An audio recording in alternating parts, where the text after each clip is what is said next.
Welcome to the Bliss Builders podcast, a podcast about mental health and personal growth with Kristina and Sandra Diebel. Hello, and welcome to another episode of the Bliss Builders podcast. My name is Kristina, and this is my lovely co-host Sandra. And today is our 10th episode. Woo! And where is the confetti? Yeah, we should have brought confetti. Right. And we are going to talk about the lovely topic of overcoming your fears. And a short notice, we're going to mention 4 different methods that we have used in both of our lives and that have helped us. But there's many more options and methods and tips and tools on how you can overcome your fears. So this is just like a very small percentage of what's out there. So get excited for more and I hope it will help. And we're gonna start with the worst case method. I call it the worst case method because it's basically about if you have a situation where you need a decision and you're afraid about the whole thing, or you feel fear towards it, either to doing it or to not doing it, and you're confused. And of course you could like write pro and contra lists, but that never really helped me. And when I was 18, I heard of that method for the first time. Once again, I don't know where I heard it, or it's like more than a decade ago, but it has helped me and served me well. And it basically goes like this. So you have a scenario. In my case, at the time, I had some money and I had booked a flight to South Africa in a... Well, I'm just going to tell it. So I was really drunk one night. I had money on my account and I bought, flights to Cape Town. And I thought I would have booked the trip for a week, but then turned out that it's a whole month from start to finish. And I mean, at that time, of course, I also did not buy the flight that you could change or cancel or anything. So yeah, and then a few weeks later, when I was, of course, sober, I got the message that I'm going to fly to Cape Town for 4 weeks. And I got scared. And that's when I used the method for the first time. So the worst case method works like this. You have basically 4 points, which is worst case. So you ask yourself, what's the worst that could happen? And then you ask yourself, what then? And then you find a solution for whatever is your scenario that brings you calmness and peace. The second is best case scenario. So you literally envision it to go as well and as good and as amazing as you can possibly imagine. And then again, you ask yourself, so what then?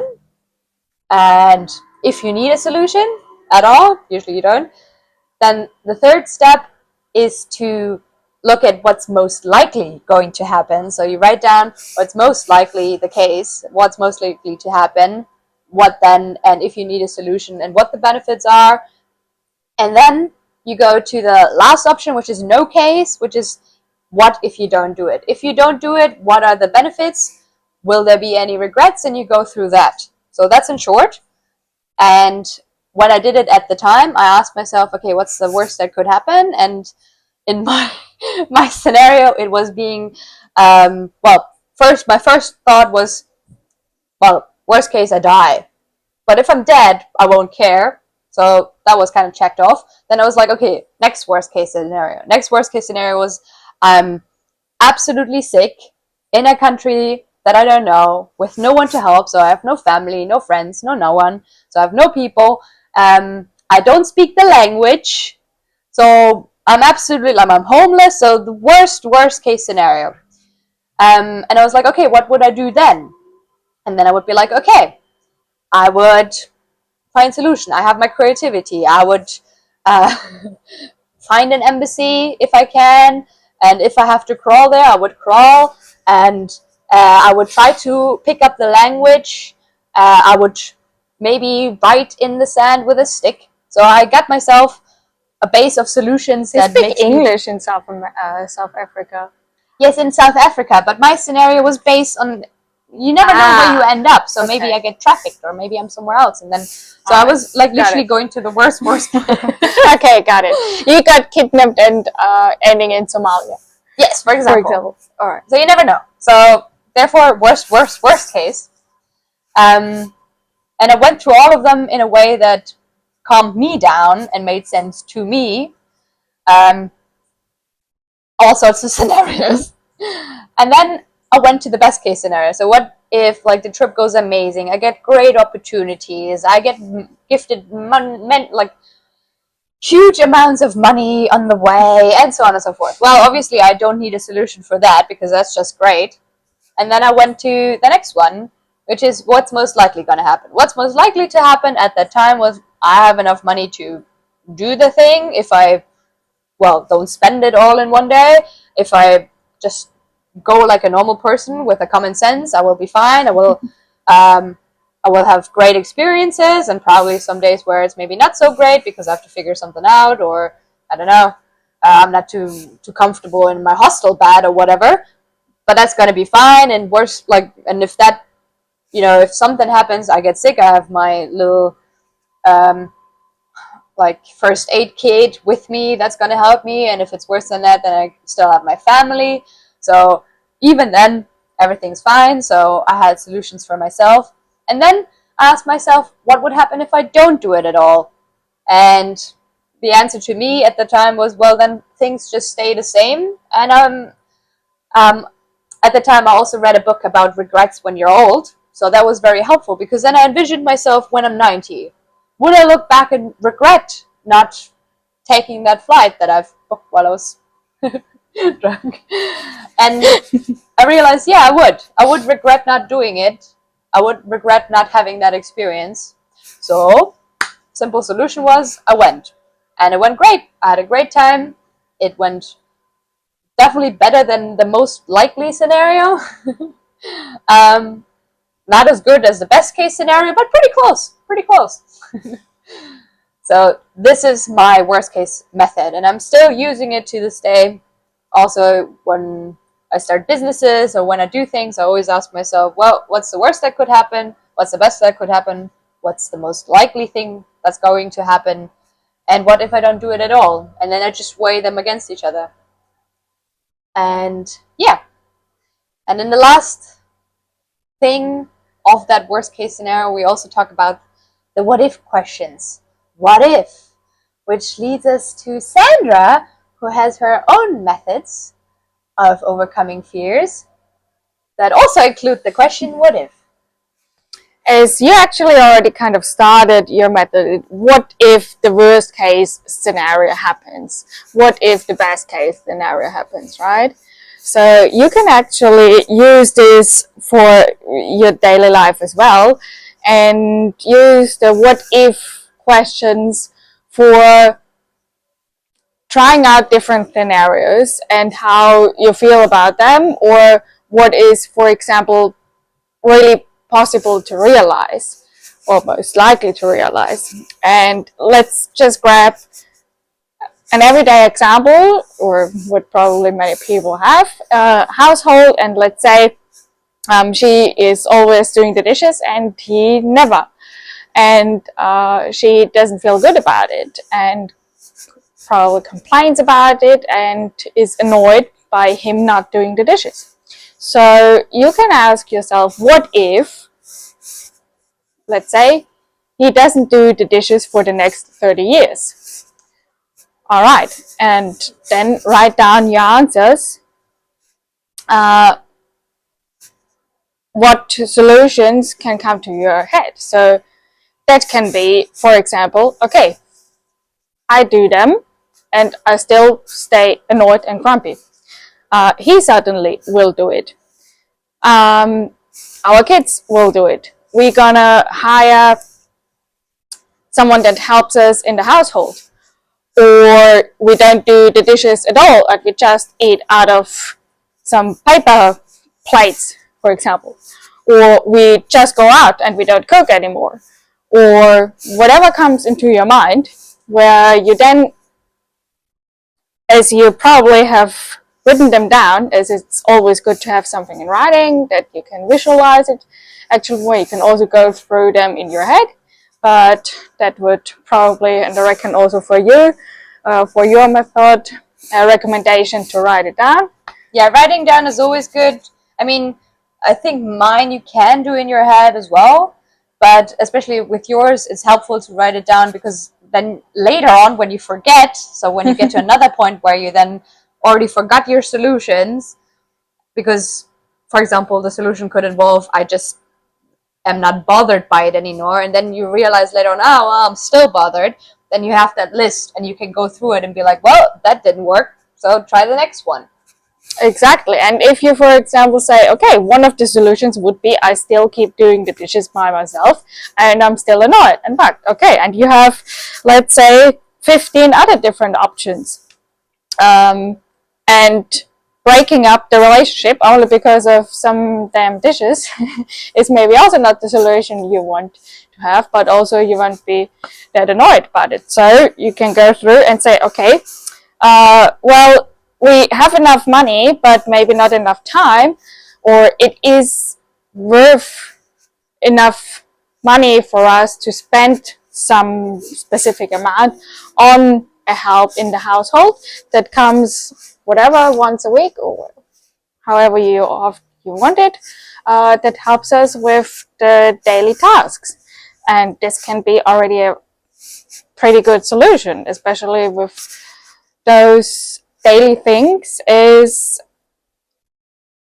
it's something that you can get rid of quite easy, and might be, the ideas of, oh, it's too expensive and it's something easy I can do by myself. Yes, of course you can, but would the time you spend, for example, with your partner doing something together, be more worth to you than however you much spend on some help for the week? So by doing that, you actually have all case scenarios more or less in the list and can go through it and can pick. And also, like Kristina said, is you have written them down, you can come back to them and also kind of, okay, I've tried this one, doesn't work, or I'm not satisfied with that, I go with the next one. So that would be one possibility, how you use what ifs. And another one would be actually to change a negative what if into a positive what if.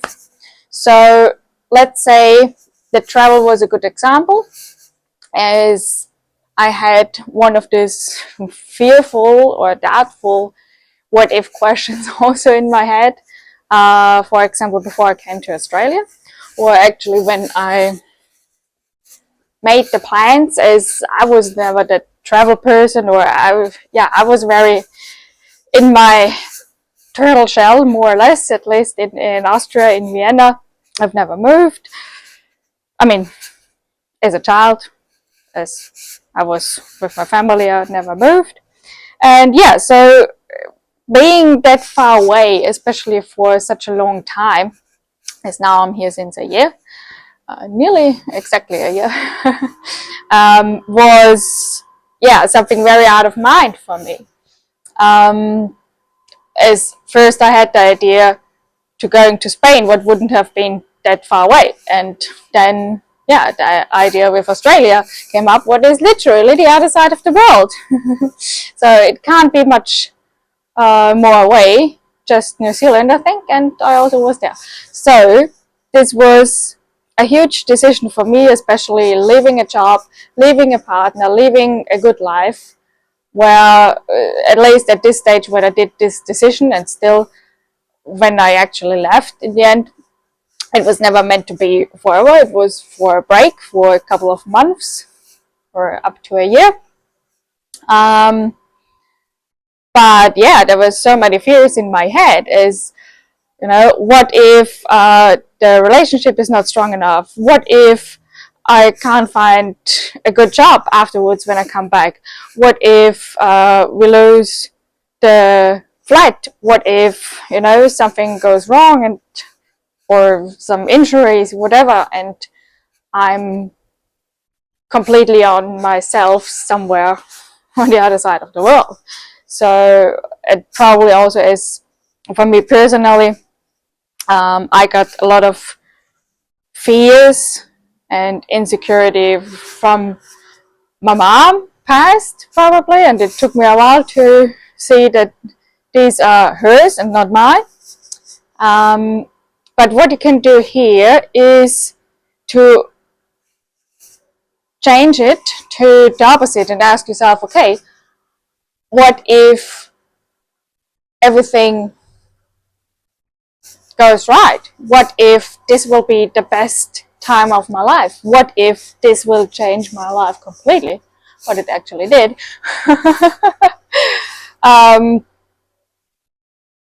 What if nothing bad happens, you know? And the thing about fears is also, if you are suffering in this negative what ifs and you spend the whole time thinking about it, it is most likely that most of these cases don't happen and they don't come into realization. So I think there was, in the study, what was it? I think 80% or even more never realize, never come to realization. Never come to realize? Yeah, thanks. Losing my English here. So actually, when you spend your time with thinking about what can go wrong and questioning yourself, questioning the decision,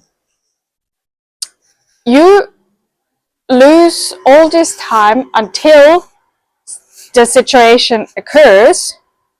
And if it doesn't happen, what is way more likely, it was all for nothing.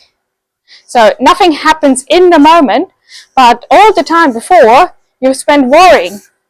Where if you would spend this time with some happy thoughts and excitement, especially for this time, you would have all this great time before that you already enjoy and you're excited about, oh, what's coming up, and I'm so happy about it. Where when it comes to the point and let's say it turns out good, then you have the time before that was good and the experience itself that was good. And let's say it really turns out bad, legit, but sometimes it happens. You had a good time before and then you had the shitty experience. Okay.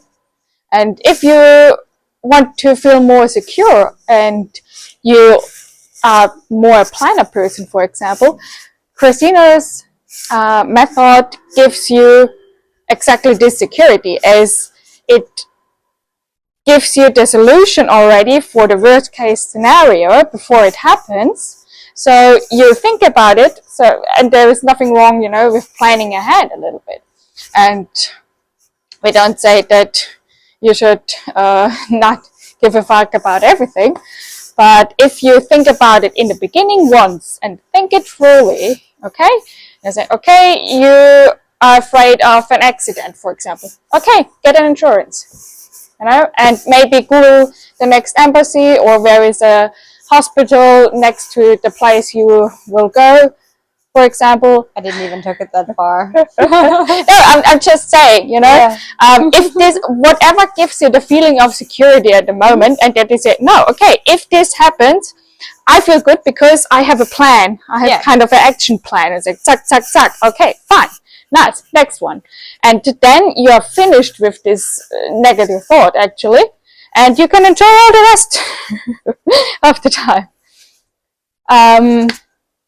Where the last part of yours is also kind of combined with the positive what if. Well, the last part is No if you case. don't do it at all. Exactly. So I'm thinking, what if it turns out great? And so you can also extend it to, what if it would turn out great and I've missed it because of my fears? Okay. Kind of. I absolutely agree. And this was maybe this little, this little thing that made me do it in the end, where when I think about the future and visualize myself in the future and then think back, it is more likely that we regret the things we haven't done as the things we have actually done.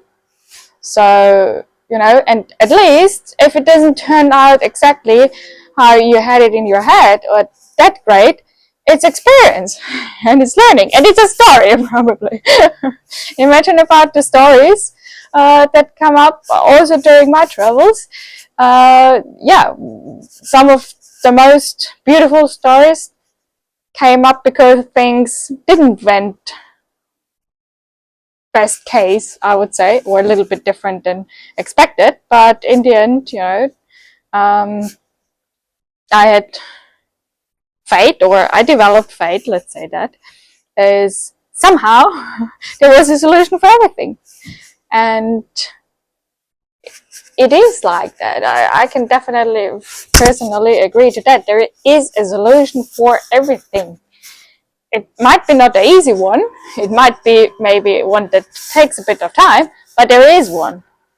And with having this in mind, you can kind of prevent your fear of this methods.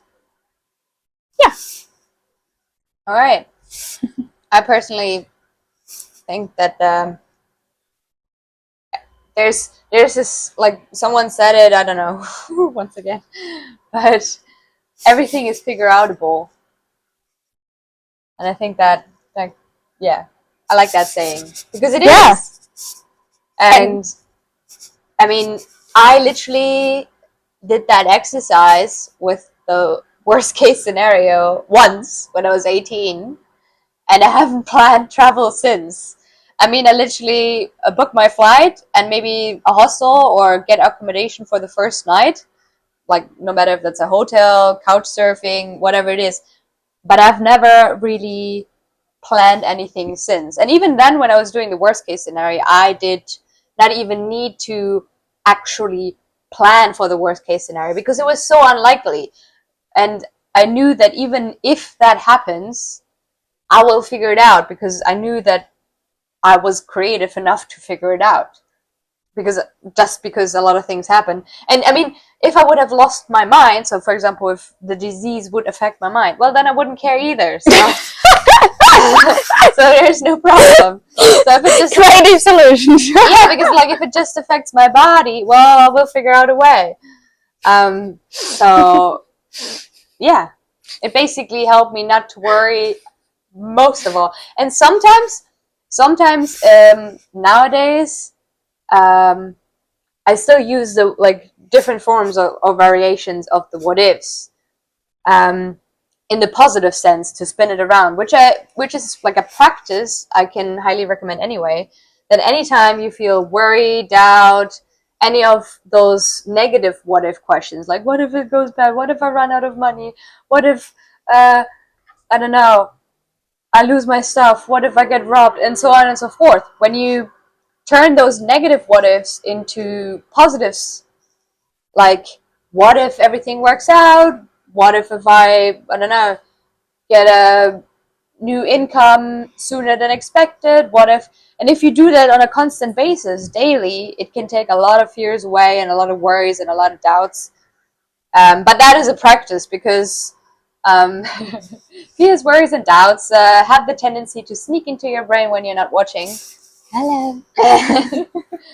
That's why it's very good to practice, because literally your brain makes connections. So it's kind of like the more you think a thought, no matter if it's fearful, it becomes a habit. So if you have a habit of overthinking, of worrying, and so on, it's literally like every time you worry and have a certain thought, it builds Like it starts with like a little hiking trail where you can barely see where you're going. There's a few guideposts, but you barely see where you're going. And the more you walk it, at some point, your brain decides, well, let's make a street out of it. Well, let's make a bigger street out of it. Well, okay, now it's a highway. And suddenly you have this highway of fearful thoughts in your brain just because it's trained. So if you practice spinning those thoughts around into positive what if questions, what if it all works out? Wouldn't it be nice? Wouldn't it be great if this and this happens? And if you, because both is fantasizing. In both scenarios, you're fantasizing because you cannot know the future. But if you're already fantasizing, might as well fantasize about something nice. Unless, of course, you're the person who uses each worry to immediately get into action and prepare for it. But a lot of people literally just stay in their worry and they don't do. So if that's the case, which is definitely my case most of the time, because I don't prepare, I just worry. Well, maybe there is also a pathway in between. Yeah, I mean, like if it inspires you to prepare for something, great. But for me, usually, like because if I think long enough about it, I don't care enough. And then I'm kind of like rather on the positive side of like, oh, it'll go well. And I just, yeah. So if you switch it around and if you practice it, in the beginning it might just be a trail, but the more you practice it, at some point it becomes a highway. And if your highway is a highway of positive what ifs, of positive thinking, and there's like a little tiny trail of maybe here and there a fearful thought that creeps in, you will probably not even hear it. It's the same thing like when you're standing next to the highway and you're trying to concentrate on, I don't know, like trying to listen to the birds, but all you can hear is cars. So in a positive example, well, you can only hear mostly the positive what ifs and not the negatives, and that can bring a lot more peace and calm in general. So I can highly recommend practicing that because, well, definitely helps to get a blissful life or to live a blissful life, because each positive thought we have, first of all, like try it, like literally just try thinking for a minute, because it's hard enough to only think one super duper happy scenario, because it's not about if it's becoming real or not, because the same way worries rarely ever become true, the same way positive scenarios might not all become true, but what if they do? And if you play with those very positive scenarios, you will see that your mood goes through the roof, because although it's not happening, you will get excited about things and you will get inspired and you will have great ideas afterwards. So I can highly recommend it. And that's the point. You actually get double out of it, as you make the most out of the time until this scenario, until the situation, because you're so excited. Even if there's no situation, even if it's just like daily worries where like it has nothing to do with anything. And there is no limit. Exactly. Because the thing is, our mind is never quiet, so we constantly have to keep it busy. And it's definitely better to keep it busy with focusing on positive, happy scenarios than keeping it busy by worrying or focusing on problems. So, because you kind of have to feed your mind. And there's this beautiful saying, you have two wolves, and whoever wolf you feed will become the stronger one. You can feed the bad wolf, which will eat you at some point because it's strong enough, or you will feed the good wolf who will protect you or something like that. I already forgot half of it. But that's a good metaphor. Yeah, I heard it's about basically that. whatever you feed Yeah. grows. Yeah, grows. Yeah. So I feel like, yeah, it's definitely better to focus on the good things. Also because it makes you happy while it's happening. For sure.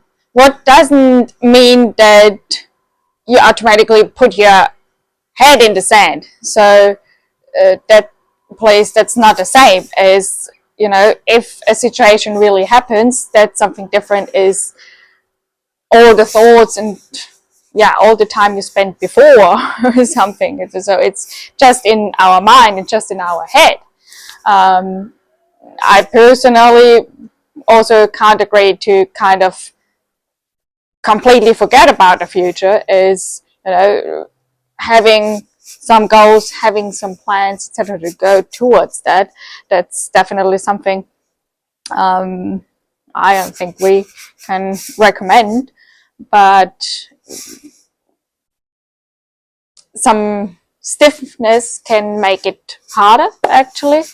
And yeah, the thought process you have during that as well is, for example, I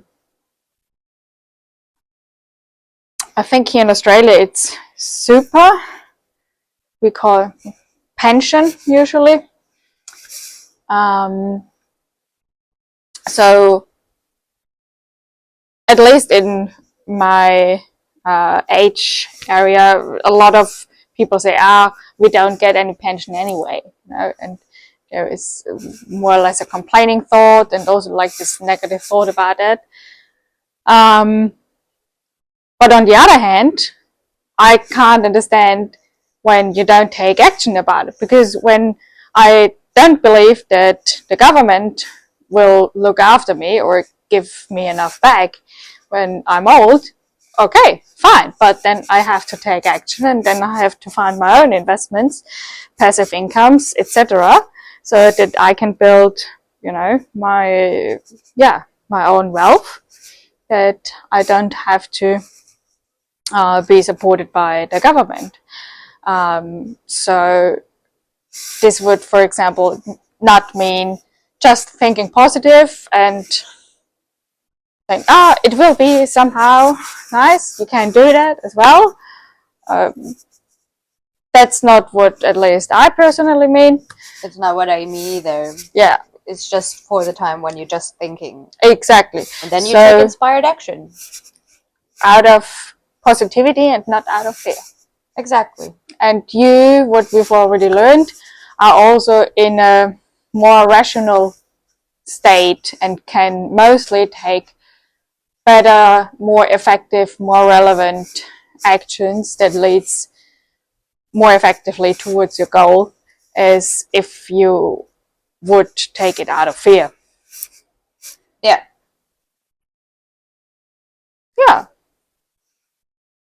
I think there's another saying, fear is an illusion. Fear isn't real. Danger is.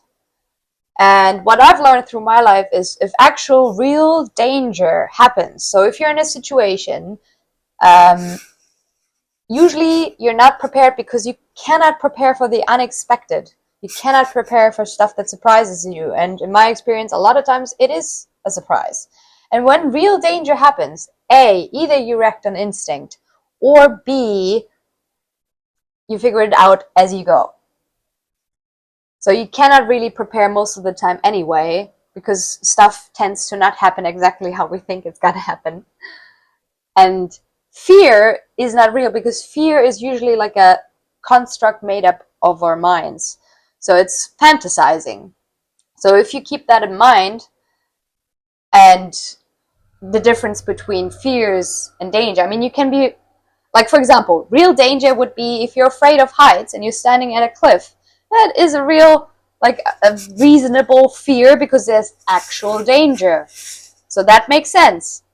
Same thing as if you want to, like, but, for example, the fear of spiders, well, to be fair, here in Australia, that might be reasonable too. True. But definitely not in Europe, because there's no poisonous spiders. So then it's less reasonable. Or there's people who are afraid of lamps. So it very much, yes. Wow. It's just one of the fears you can have. There's many fears. So interesting. That helps a little bit more to display how irrational fears can be, because there is usually either no threat. To be fair, in a case of lamps, it's probably hard to find solutions to. Lamps, like the animal, or lamps? Lamps. Lamps. Interesting. There's probably also people who are afraid of lambs. To eat or to pet? That's the next question. Yeah. Probably both. Mm. Yeah, and I reckon there are some fears, like for lamps, that yeah, it is very, very unlikely that the lamp will attack you. I mean, with our lamps here, it could possibly, yeah, I think occur for us, because they flip I quite think it's easily. for us as people who don't have fears of lamps, it's hard Can't to understand. understand. That is true. But that is the case with most fears. Like, if you look into some other people's fears, sometimes it's really hard to understand them, because it's like, why are you afraid of that? That's not that hard, or it's not that bad. So the best thing we can do in those situations is offer compassion. Yeah. Yeah. Especially, like, for example, for the unknown, this is something that splits the people a lot. In life, in traveling, whatever, there are people that like to have everything open, so they are open for every possibility as well. Mm-hmm. And then there are people that like to have a plan. For them, that would be the kind of the worst case scenario if they don't know what comes next. Yeah, because some people have the fear of uncertainty and the unknown, and other people don't. And the other ones have the need for certainty. No, that's the same. Sorry. Confused. I thought Certainty and uncertainty. yeah. I thought you said certainty, but yeah. Okay. One thing I wanted to point out there was, let's say, for example, the fear about getting into a fight, or that someone hits you, for example. That's probably something that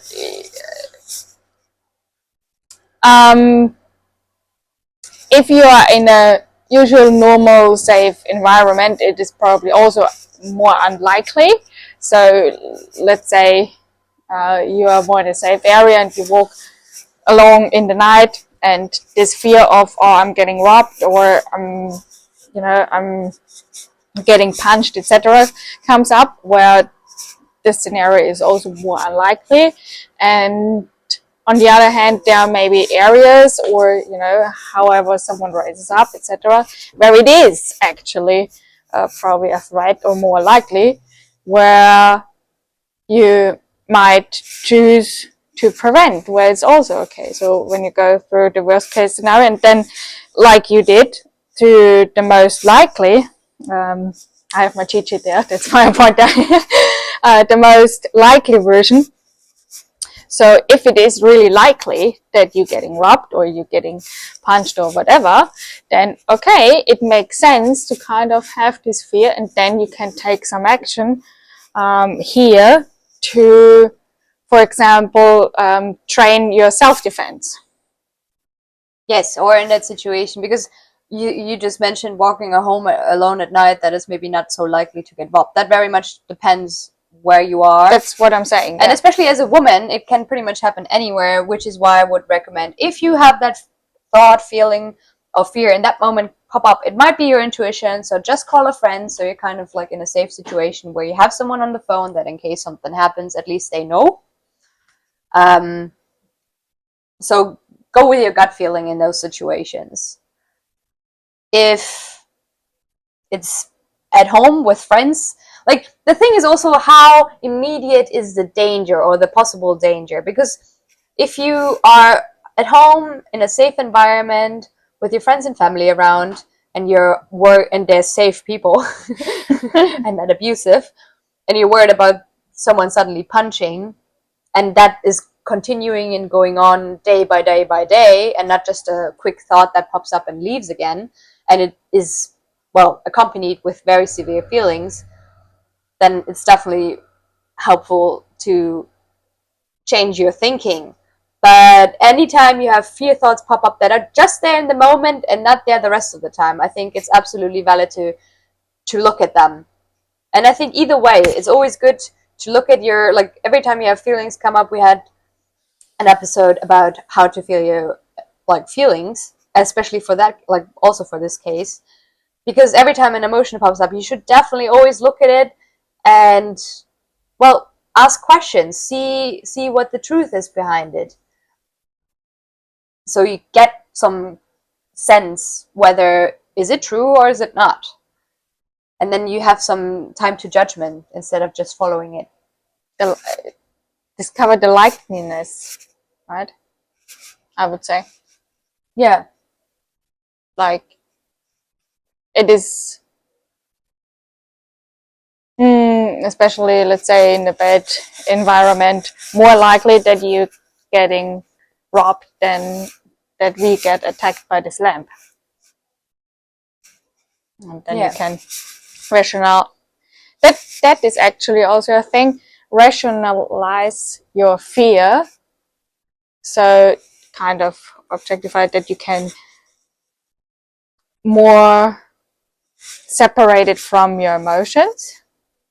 I know the reason of fear. So it comes along with what you've said.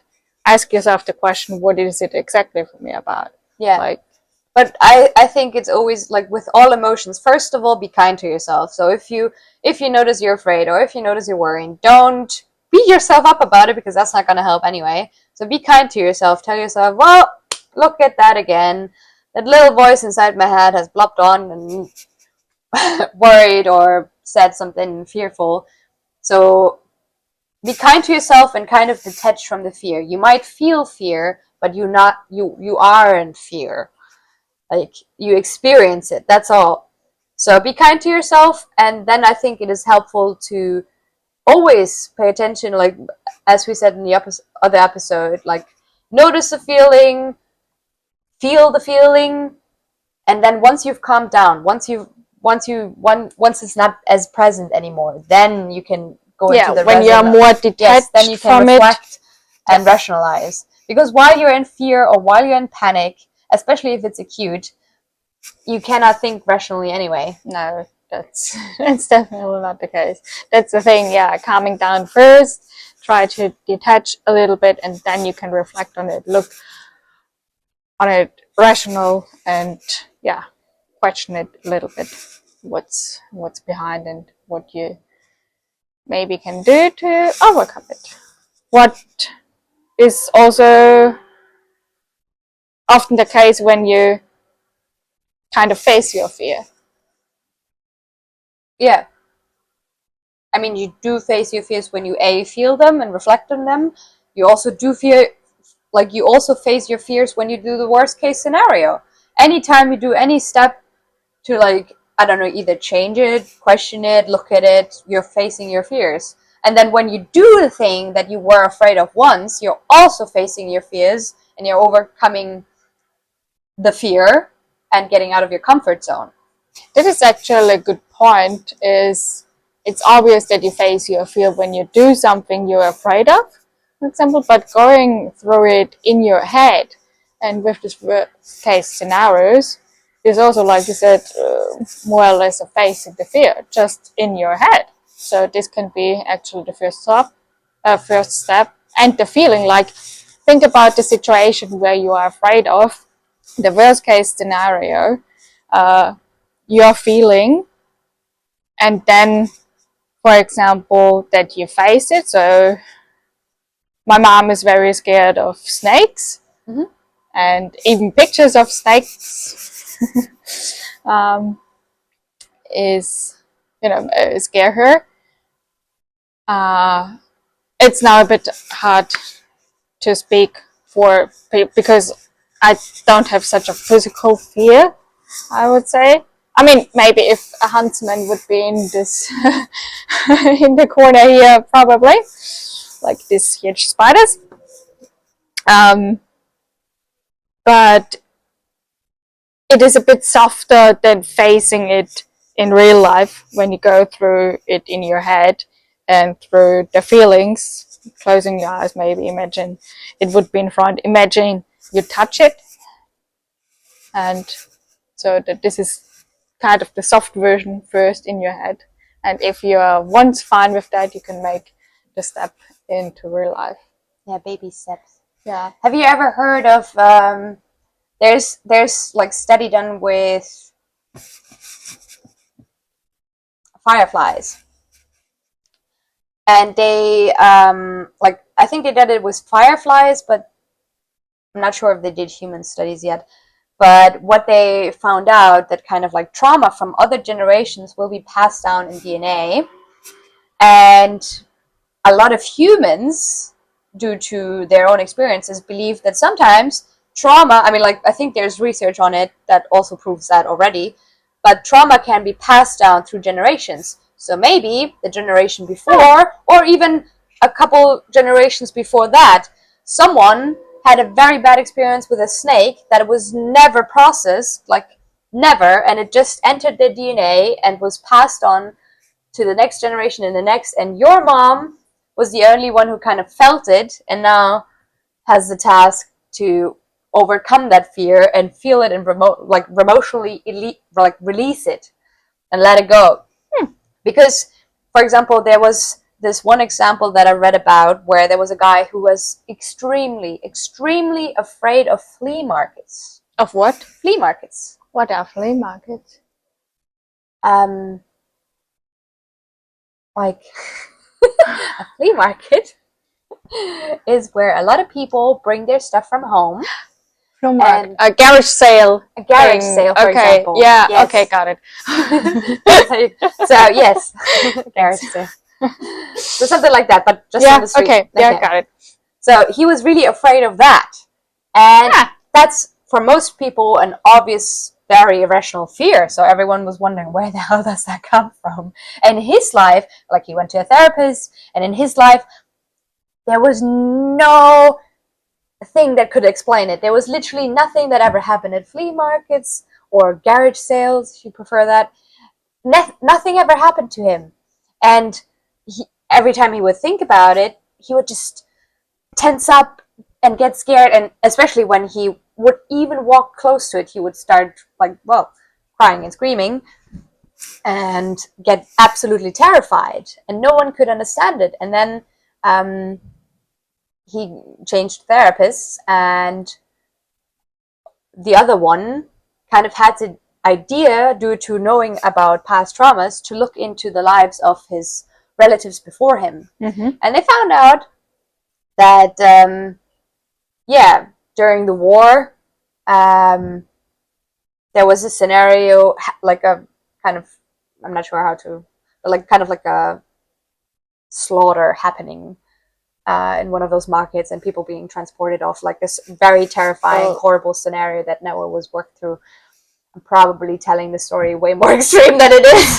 So go Google it if you want. No, don't Google it. Just believe Kristina. Google it if you want a real, true story with all the correct details. What I'm saying is sometimes, especially if they're rational, those fears might not even be from you. Those fears might actually be from grandparents or great-grandparents, and you are just the first person to really feel it, and you get the opportunity to process that feeling and let it go and overcome that fear for all the generations that did not before you. And I think that's a nice way of looking at it, because it's like, even if it continues, the other thing is also the same way you might have fears from past generations, you also inherit all the good traits. And every face you look at is basically the result of generations and generations loving themselves, loving each other, because you're a product of a lot of love. Generations and generations of love. Even if your generation might have been a case of a mistake.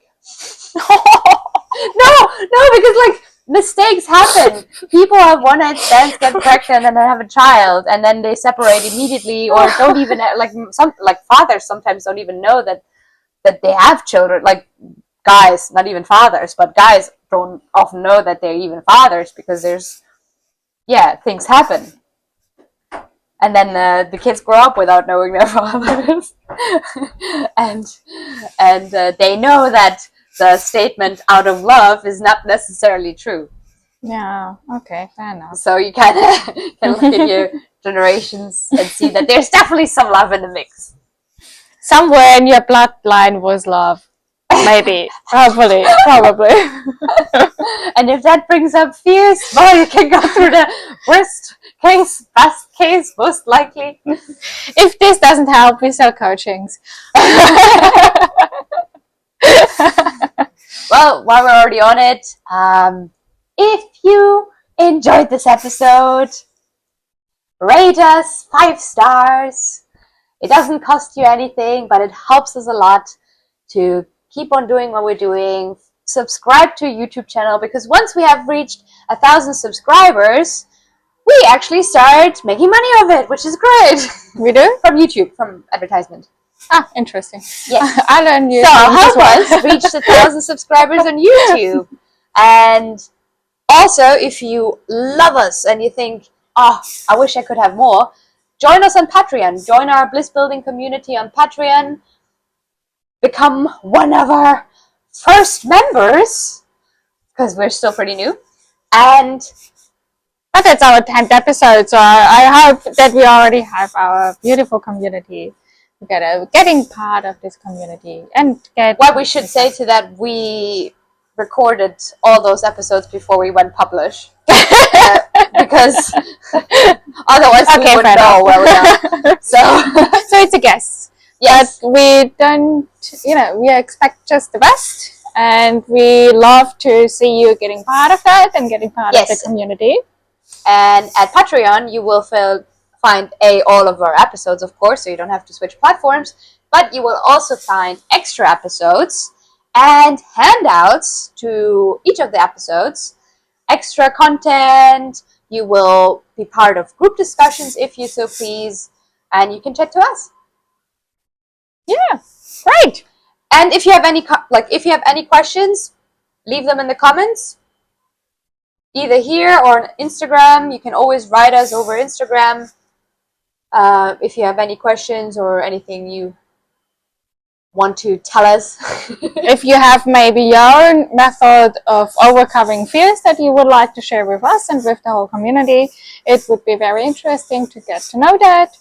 And yeah, maybe at another time we're gonna make part 2 with all of your methods, guys, how you overcome your fears. Yes, because as we talked in this episode, this is like just a small percentage of tasks. I mean, other methods I've used in my life is, for example, the fast, bad, wrong method, where simply by reducing your own standard to yourself, you make it a lot easier to get into action, and then even maybe exceed your, subconscious expectations that you might have had before. What actually means that you go out or you do your thing, whatever you are afraid of, as fast as you can, as bad as you can. Not as bad as you can, but you accept if it's bad and you accept if it's wrong. You literally try to do it, because trying to do it as bad as you can, a lot of times it's You fun. explained it different to me first. Which is how I feel. Okay. How I interpret it. But if you basically set your goal to do it as fast and as bad and as wrong as you can, you just get going. That's the point of the whole thing. Because it gets you into doing. Because if the goal is to do it fast, bad, and wrong, you kind of then I just do this. And sometimes after you do this, you look at it and you're like, well, it's actually not too bad. So if you have a look on our Instagram channel, these are the first posts. For example, when we had the first idea that we want to create the Bliss Builders, and we were very motivated and we wanted to keep that motivation and try this method where we actually went out with our first things pretty fast. I'm still using it in stuff I do. Because the thing is, you can always, once you start it, you can always be like, oh, I'm excited now. I want to do more. You can always do more, but it gets you going. Yeah, and it was great in the beginning, as when we both agreed to that, and I tend to, spend a lot of time about details. Yeah. It holds you back from that a little bit. It's like, okay, I don't care. I just publish whatever, and we can improve in the going. Mm-hmm. And as when you're gonna see this episode, guys, it probably will look a little bit different. Surprise! As we also improved on the go, and we still will. Where this might be also, especially with businesses, I think, and startups. That can be a good advice. That also sharing the ideas, getting in contact with people. Yeah, because a lot of people have fears of not being good enough, especially like in business when you tend to overthink and get stuck on details too long and get stuck on like the small bits. And if you let yourself, you can take ages for everything because you will overthink the logo. You can create a logo in an hour, you can create a logo in a day, you can create a logo in a whole year, and it's up to you. And the quality might not even be better up like after a year. So to get going, I think is always a good strategy. And to kind of try to do it wrong, well, it simply takes away the fear of having to be good, because a lot of us have this standard that we need to be good, that needs to be worthy, that needs to be perfect, and then that pressure kind of keeps us from doing it because we're so afraid to fail. But if failing is kind of the point, then it's easier to overcome it, because it's like, well, can't fail now. And that brings up another method you told me earlier, is if you are afraid of doing something, do it as a joke. Oh yeah. That was also cool. I like written that. my book in that.